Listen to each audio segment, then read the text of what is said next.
Quiet now and listen to the words of Nicola Sturgeon. Good morning, everyone. Thank you for coming along. I'm sorry to break into your half-term break. Being First Minister of Scotland is, in my admittedly biased opinion, the very best job in the world.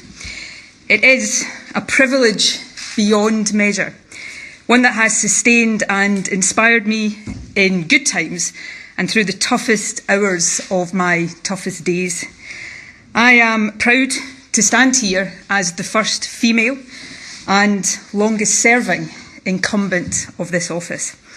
And I'm very proud of what has been achieved in the years I've been in Bute House.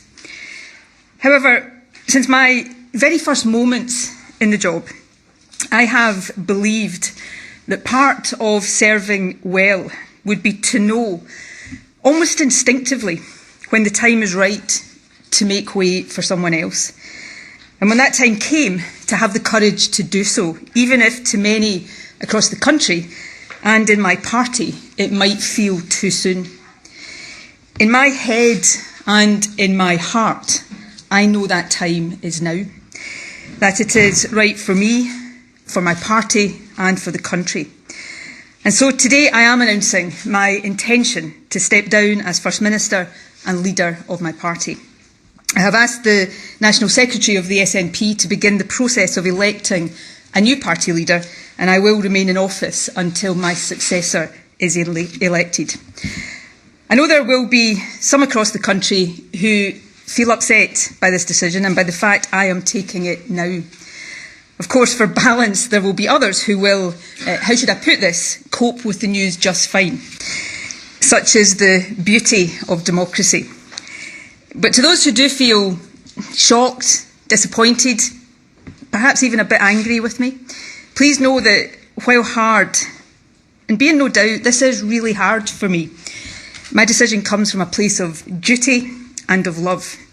Tough love, perhaps, but love nevertheless for my party and above all for the country.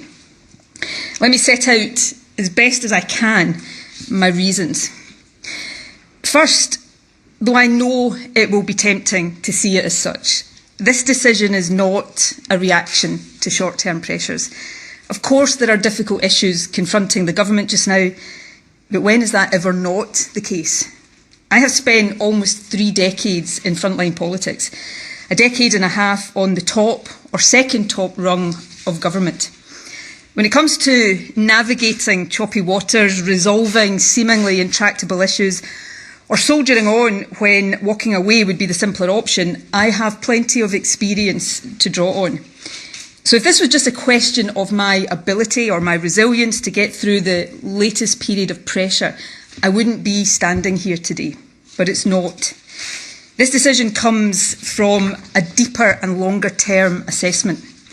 I know it might seem sudden, but I have been wrestling with it, albeit with oscillating levels of intensity for some weeks. Essentially, I've been trying to answer 2 questions. Is carrying on right for me? And more importantly, is me carrying on right for the country, for my party, and for the independence cause I have devoted my life to? I understand why some will automatically answer yes to that second question. But in truth, I have been having to work harder in recent times to convince myself that the answer to either of them, when examined deeply, is yes. And I've reached the difficult conclusion that it's not. The questions are inextricably linked, but let me try to take them in turn. I've been First Minister for over 8 years, and I was Deputy First Minister for the best part of 8 years before that. These jobs are a privilege, but they are also rightly hard, and especially in the case of First Minister, relentlessly so. Now, to be clear, I'm not expecting violins here, but I am a human being as well as a politician. When I entered government in 2007, my niece and youngest nephew were babies, just months old. As I stepped down, they are about to celebrate their 17th birthdays. Now that I think about it, that's exactly the age to be horrified at the thought of your auntie suddenly having more time for you. My point is this: giving absolutely everything of yourself to this job is the only way to do it. The country deserves nothing less. But in truth, that can only be done by anyone for so long. For me, it is now in danger of becoming too long. A First Minister is never off duty, particularly in this day and age. There is virtually no privacy. Even ordinary stuff that most people take for granted, like going for a coffee with friends or for a walk on your own, becomes very difficult. And the nature and form of modern political discourse means that there is a much greater intensity, dare I say it, brutality to life as a politician than in years gone by. All in all, and actually for a long time without it being apparent, it takes its toll on you and on those around you. And if that is true in the best of times, it has been more so in recent years. Leading this country through the COVID pandemic is by far the toughest thing I've done. It may well be the toughest thing I ever do. I certainly hope so. Now, by no stretch of the imagination was my job the hardest in the country during that time. But the weight of responsibility was immense. And it's only very recently, I think, that I started to comprehend, let alone process, the physical and mental impact of it on me. So what I'm really saying is this: if the only question was, can I battle on for another few months, then the answer is yes, of course I can. But if the question is, can I give this job everything it demands and deserves for another year, let alone for the remainder of this parliamentary term, give it every ounce of energy that it needs in the way that I have strived to do every day for the past 8 years, the answer, honestly, is different. And as that is my conclusion, hard though it has been for me to reach it, then given the nature and scale of the challenges the country faces, I have a duty to say so now. I feel that duty first and foremost to our country, to ensure that it has the energy of leadership that it needs, not just today, but through the years that remain of this parliamentary term. And right now, in a very particular sense, I feel that duty to my party too. We are at a critical moment. The blocking of a referendum as the accepted constitutional route to independence is a democratic outrage. But it puts the onus on us to decide how Scottish democracy will be protected and to ensure that the will of the Scottish people prevails.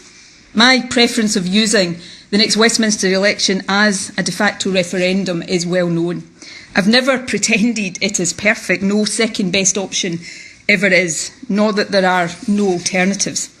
That is why I have always been clear that the decision must be taken by the SNP collectively, not by me alone. But I know my party well enough to understand that my view as leader would carry enormous, probably decisive weight when our conference meets next month. And I cannot, in good conscience, ask the party to choose an option based on my judgment, whilst not being convinced that I would be there as a leader to see it through. By making my decision clear now, I free the SNP to choose the path it believes to be the right one, without worrying about the perceived implications for my leadership, and in the knowledge that a new leader will steer us, I believe, successfully on that path. Now, there are two further reflections that have weighed in my decision. These, I suppose, are more about our political culture and the nature and impact of the dominance and longevity that come from success in politics. And the first, I hope my party will take heart from. One of the difficulties in coming to terms with this decision is that I am confident that I can and would lead the SNP to further electoral success. We remain by far the most trusted party in Scotland. And while for every person in Scotland who loves me, there is another who, let's say, might not be quite so enthusiastic, we are firmly on course to win the next election, while our opponents remain adrift. But the longer any leader is in office, the more opinions about them become fixed and very hard to change. And that matters. Individual polls come and go, but I am firmly of the view that there is now majority support for independence in Scotland. But that support needs to be solidified, and it needs to grow further if our independent Scotland is to have the best possible foundation. To achieve that, we must reach across the divide in Scottish politics. And my judgment now is that a new leader will be better able to do this. Someone about whom the mind of almost everyone in the country is not already made up, for better or worse. Someone who is not subject to quite the same polarised opinions, fair or unfair, as I now am. The good news, as the country will now get to see more clearly perhaps, is that the SNP is full of talented individuals, more than up to that task. My second reflection is related. I feel more and more each day now that the fixed opinions people increasingly have about me, as I say, some fair, others little more than caricature, are being used as barriers to reasoned debate in our country. Statements and decisions that should not be controversial at all quickly become so. Issues that are controversial end up almost irrationally so. Too often I see issues presented and, as a result, viewed not on their own merits, but through the prism of what I think and what people think about me. I've always been of the belief that no one individual should be dominant in any system for too long. But while it's easy to hold that view in the abstract, it is much harder to live by it. With this decision, I am trying to do so. Indeed, if all parties were to take this opportunity to depolarise public debate just a bit, to focus more on issues than on personalities, and to reset the tone and the tenor of our discourse, then this decision, right for me and I believe for my party and the country, might also prove to be good for our politics. I certainly live in hope. Now, a couple of final points before I take a few questions. While I am stepping down from leadership, I am not leaving politics. There are many issues I care deeply about and hope to champion in future. One of these is the promise, the national mission so close to my heart to improve the life chances of care experienced young people and ensure they grow up nurtured and loved. My commitment to these young people will be lifelong. And obviously, there is independence. Winning independence is the cause I have dedicated a lifetime to. It is a cause I believe in with every fibre of my being. And it is a cause I am convinced is being won. I intend to be there as it is won every step of the way. Yesterday morning, I attended the funeral of a very, very dear friend and long-standing independence activist, a wonderful man by the name of Alan Angus. It was actually during that funeral service that I went from being 99% certain about this decision to 100% certain, though I know Alan would not be at all happy to have played any part in my departure, so I'm sorry, Alan.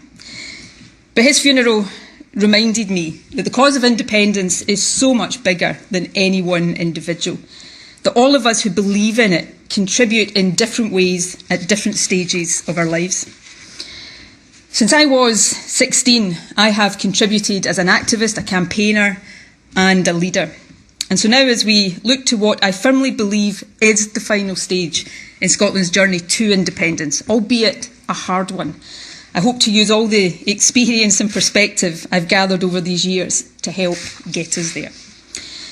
Lastly, there will be time in the days to come for me and others to reflect on what has been achieved during my time as First Minister. I'm pretty certain there will be plenty of commentary on my mistakes as well. I will have more to say before I demit office, but allow me some brief reflections now. Scotland is a changed country since 2014, and in so many ways it is changed for the better. Young people from deprived backgrounds have never had a better chance of going to university than now. Our investment to double early learning and childcare is transforming opportunities for the youngest children. It's also enabling more women to return to work. The baby box is enshrining our aspiration that every child should have the best start in life. Scotland is fairer today than it was in 2014. We have a more progressive approach to taxation and a new social security system with the Scottish Child Payment at its heart. As the Institute for Fiscal Studies confirmed last week, the poorest families with children in Scotland are now £2,000 better off as a result of our policies. For many in this cost of living crisis, that will be the difference between food on the table and a warm home or not. There are stronger protections for victims of domestic abuse, and Parliament will soon consider legislation to improve access to justice for victims of rape and sexual offences. I will be the strongest possible advocate for these reforms from the backbenches. We've also shown over these past few years what can be done with the full powers of a nation, creating institutions that are part of the transition to becoming independent. New tax and social security agencies, a network of trade hubs across the world, and a state-owned investment bank ready to help the country reap the industrial benefits of our vast renewable resources. There is so much that I am proud of, but there is always so much more to be done. I look forward to watching with pride as my successor picks up the baton.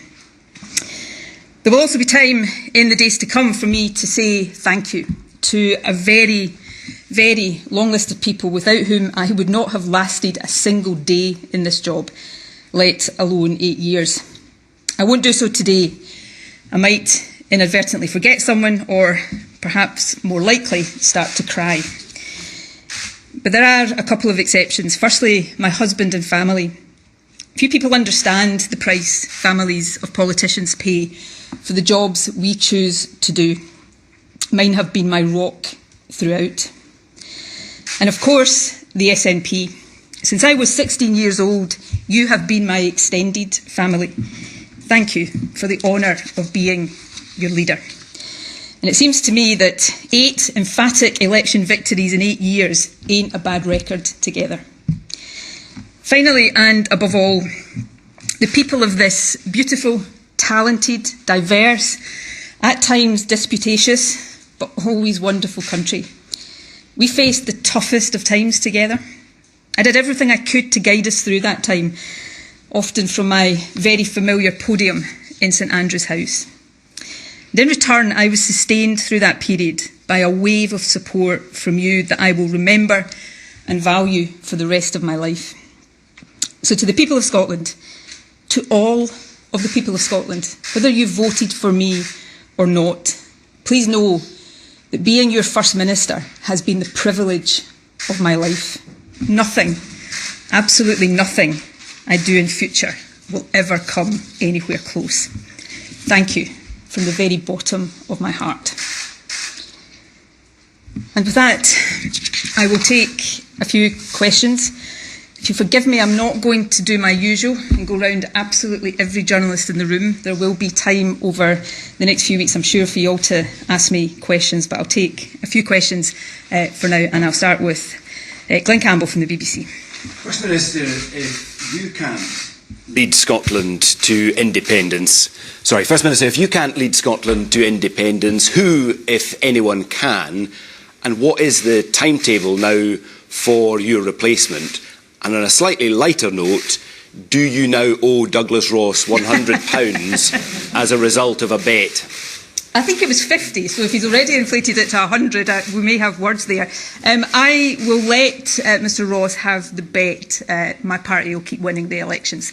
On your other questions, on the timetable, that's a matter for the SNP National Executive Committee. I'm sure it will set out the timetable for the election of a new SNP leader over the coming days, and I will demit office when my successor has been elected, and then, obviously subject to the will of Parliament, elected as the new First Minister.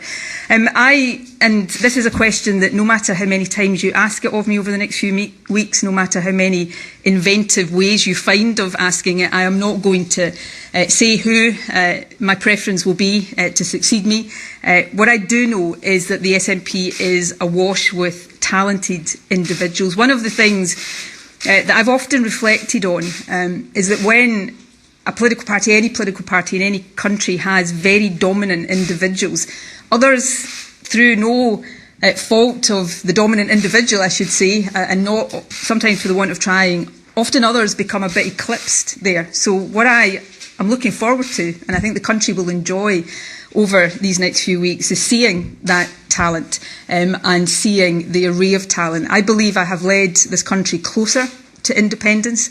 I believe we are in the final phase of that journey. I think it will be hard because now we have the dual challenge, the one we always had of convincing a majority, a solid, sustainable majority of the merits of independence, but also secondly a challenge that is new of finding, in the face of Westminster anti-democratic opposition, that democratic route to allowing the will of the Scottish people to be expressed. And I believe that my successor, I firmly believe that my successor, whoever he or she may be, will lead Scotland to independence, and I'll be there cheering him or her on every single step of the way.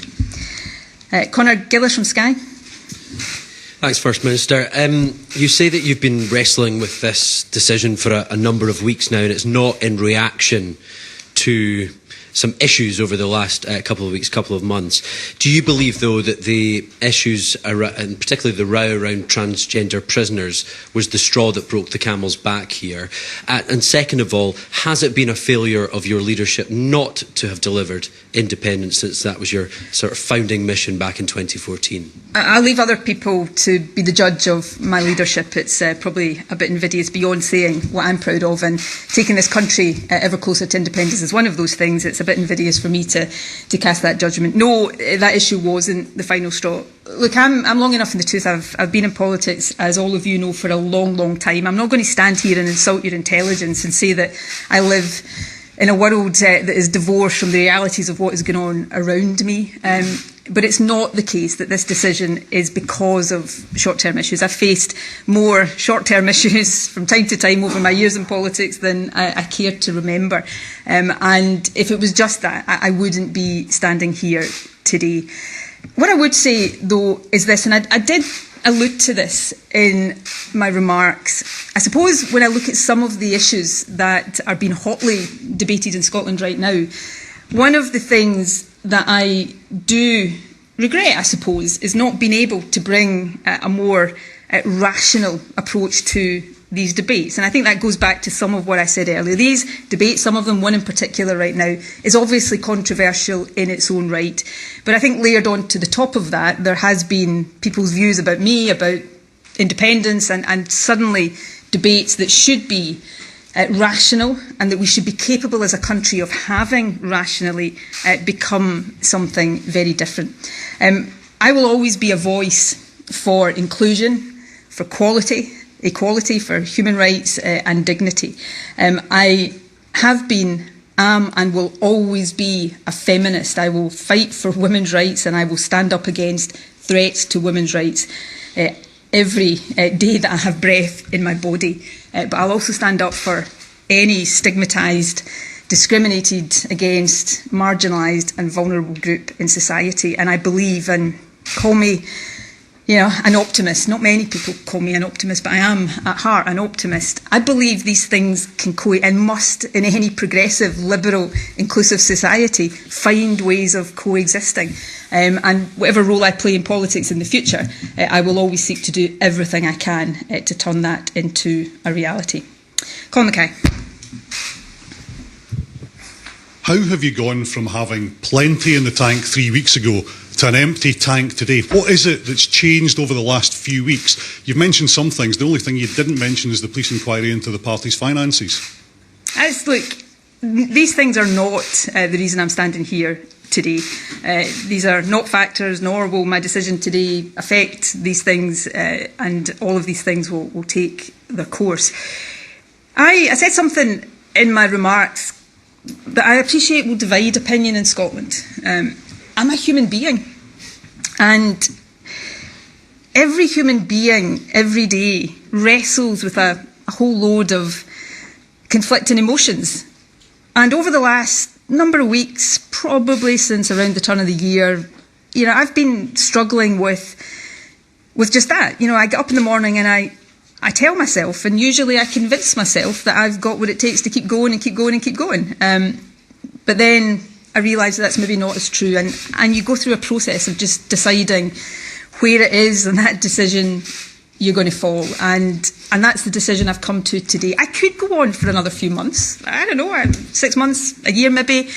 But I know that as time passed, I would have less and less energy to give to the job. And I can't do the job on anything other than a 100% basis. The country deserves nothing less than that. So that's the judgment I've come to.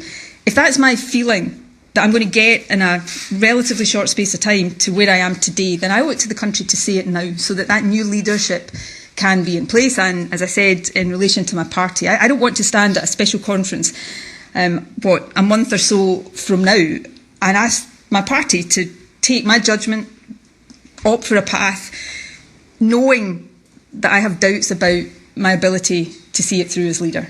This is a better thing to do today for me, for my party, and I believe for the country too. James Cook. Thank you. First Minister, I think it's fair to say that the NHS is in a really serious situation. The attainment gap between rich and poor pupils, which you'd said was one of your core missions as First Minister, remains pretty wide. And despite what you're saying today, polls suggest that you've got nowhere near creating a sustained majority for independence. Do you have regrets about one or any of those issues? Oh, again, James, I'm a human being. I don't know if you've got regrets about things in your life. Of course, I've got regrets about all sorts of things in my life. And as I reflect on my time as First Minister, there'll be things I am hugely proud of and things that I regret. And if I had my time again, I might do differently. And forgive me, there'll be plenty of time for me to do that. I'm sure there'll be plenty of time for you to do that, and I'm sure you will. But I'm proud of my time as First Minister. But I'm also proud that I know when it's time to move on and to pass on to someone else. The country, the cause I believe in, my party, everything is bigger than any politician. No matter who they are, and no matter how dominant they've been for no matter how much time. Politicians come and go all the time. The country is what matters, and the future of the country is what matters. I'm proud of the part I have played and hope to continue to play in a different capacity in building the future of this country. But I think in terms of leadership, it's time for someone else. I think the easier sometimes thing to do, and the thing that traditionally politicians tend to do, is just cling on and on and on and on and on until everybody is sort of pushing for you to go. It's harder because there's always reasons not to. Yeah, if I stay a bit longer, I can do this. If I stay a bit longer, something might happen. It's always easier to find the reasons not to make a decision. I think it's better to make the decision when you know in your heart that it's the right one for you and for your country. I'm not sure I want to say this sentence actually. I will be 53 this year. I entered Parliament, when I was 29. I've been in government since I was 37.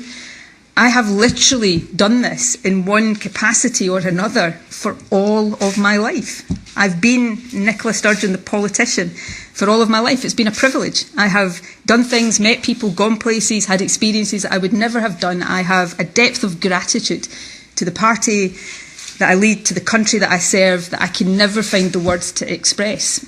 But having reached this stage in my life, maybe I want to spend a bit of time on Nicola Sturgeon, the person, the human being, and contribute differently. And does that sound in some ways selfish? I hope it doesn't, because I have given and will, in whatever way I can, continue to give everything I can in service to this country. But I need for me, and I think it's right for the country, to do that in a different way in future, and that is what I'm seeking to do. And the more I talk, the more convinced I am that this is the right decision for me.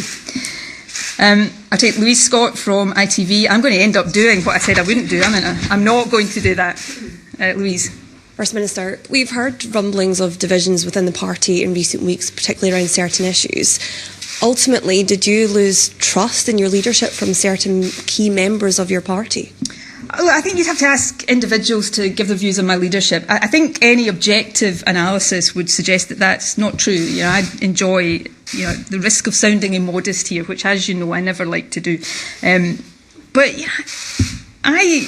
even in times that would be described, have been described by most of you as tough, I enjoy approval ratings after 8 years in government that most leaders would give their right arm for. Yes, of course, the longer any leader is in office, the more people will find things to disagree with you on, because nobody agrees with any other person 100%. And that concept of, that whole idea of longevity in politics, the longer you lead, the more, you will find issues that people find it hard to agree with you on. But, I believe I could, if it was just about, can I lead this country forward, certainly the party to electoral success, the answer is yes. But it is much deeper than that, which is what I've been trying to give a sense of today. Who will we have next? Kieran Jenkins. First Minister, you said, judge me on my record, didn't you? You remember saying that in the context of the education attainment gap between the best and the worst off pupils. Now is surely the time to do that. Do you think you failed those young people? No, I don't. You made a promise, you didn't deliver it. The NHS is in a pretty perilous state. Drugs deaths have been catastrophic. When you look back, do you wish it were different, that you could have been more successful in those areas in which you've had complete or considerable control? Well, I'll refer back to a question one of your colleagues asked me about, anybody taking stock of the things they're proud of, the things they wish they could turn the clock back and do differently, and I'll do that. And you use the terms judge me. One thing I can be absolutely certain of is people will judge me. There's been no shortage of judgments on me and, what I've done or not done in office, and I'm pretty certain that will continue. But if you take young people, today, and I remember, possibly including by you, but certainly by plenty in this room, being challenged on this when I became First Minister, about the attainment gap in access to university. Today, we're on track to close that. If you're a young person from a deprived background or a background like the one I come from, you've got a better chance than you've ever had before of going to university. At the other end of the education system, that fundamental investment in expansion, doubling early years childcare and education is transformational. Effects won't be seen immediately, but the effects that will have as children go through the school system are considerable. The NHS everywhere, health services are under pressure. This country is the only one in the UK that has not faced industrial action in our health service because of our approach to working with those in the service together in partnership to tackle these challenges, and that will continue. On a whole range of these things, I'll have plenty of time to reflect at greater length, and I'm pretty certain all of you will reflect at length. But one thing is for sure, there will be no shortage of judgment on me and my time as First Minister. Right, we're going to take a couple more, and Alan Smith from Bauer is the next one. Thank you, First Minister. You spoke about this has been something you've been thinking about a matter of weeks and not in response to short-term pressures, but at what point did you start to consider it? Was there a particular moment, those weeks ago, and who did you have conversations with at that time about whether or not this is the right decision to take? I've been thinking about it. I used the term in my remarks with oscillating intensity, and that's true. There are some days, I wouldn't have thought about it at all because, frankly, too much else, and then other times it's weighed more heavily. I don't know, possibly a couple of weeks ago it just started to crystallise a bit more, but it inevitably, again, here's the human thing, it always takes you a bit of time, I think, between the point where probably deep down inside you've made a decision and being able to actually admit that to yourself before you even start telling other people. So I couldn't pinpoint the exact moment, except that sitting in the funeral service for Alan yesterday, surrounded by SNP members mourning somebody that 89 years old had campaigned all his life for independence, it did have that clarifying effect that stepping down as leader doesn't mean I stop contributing to the cause of independence. It doesn't mean you stop making a contribution. Everybody has their time, and I think in leadership one of the hardest but one of the most important things to do is know when that time is up. In terms of who I talked about, obviously my close family, the small number of friends. One of the things in leadership you really, really do learn is who your true friends are in life. And, so if you're one of the small number who, mainly because I wouldn't have been able to tell you without crying over the last 24 hours, I didn't phone but texted this morning just before the news broke, know you're one of those friends. And thank you for all your support. And Neil Pooran from PA. Thanks, First Minister. First of all, can you just confirm if you'll be staying on as an MSP and what kind of issues you'll be campaigning on as an MSP? And also, will the cooperation agreement with the Scottish Green Party need to be renegotiated now if you as First Minister are no longer in that role? The cooperation agreement stands. I'm not going to try to dictate anything, or at this stage, certainly not now and hopefully not ever, start to issue unsolicited advice to my successor. I know from experience that's not always something that is welcome. Don't report that bit. But, I think the cooperation agreement with the Greens has been a thoroughly good thing for the government, for the country, and I would hope to see that continue.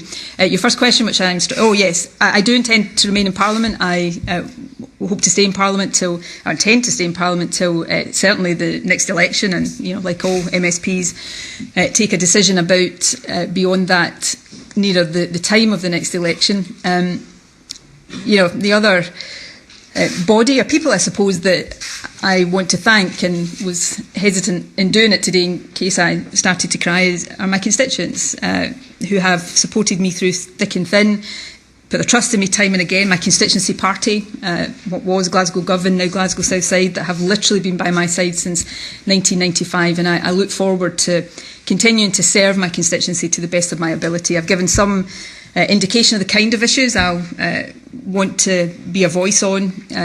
There's some very important reform to the criminal justice system coming forward, I know, around improving access to justice for victims of sexual offences. They'll be controversial. Maybe they could be one of the first tests of a more depolarised political debate, but I will be the strongest, most strenuous advocate for these reforms. Young people, care-experienced young people, I certainly will continue to champion that cause. It's one that got under my skin and into my heart in a way that few other issues did over my time as First Minister. Beyond that, we will see. I'm looking forward to new opportunities, new challenges, and just a new way of living life. And perhaps, and above all else, that's what I'm most looking forward to, just a different way of living life, catching up with the people, the friends that I've not had much opportunity to spend time with. But watch this space, there's plenty more to come. Right, with that, I'm going to depart. Just one factual point. Have you been, or do you expect to be interviewed by the police who are looking into your party's finances? I'm not going to discuss an ongoing police investigation. I wouldn't do that on any issue, and I'm not going to do it now. Thank you. So there we have it. Nicola Sturgeon.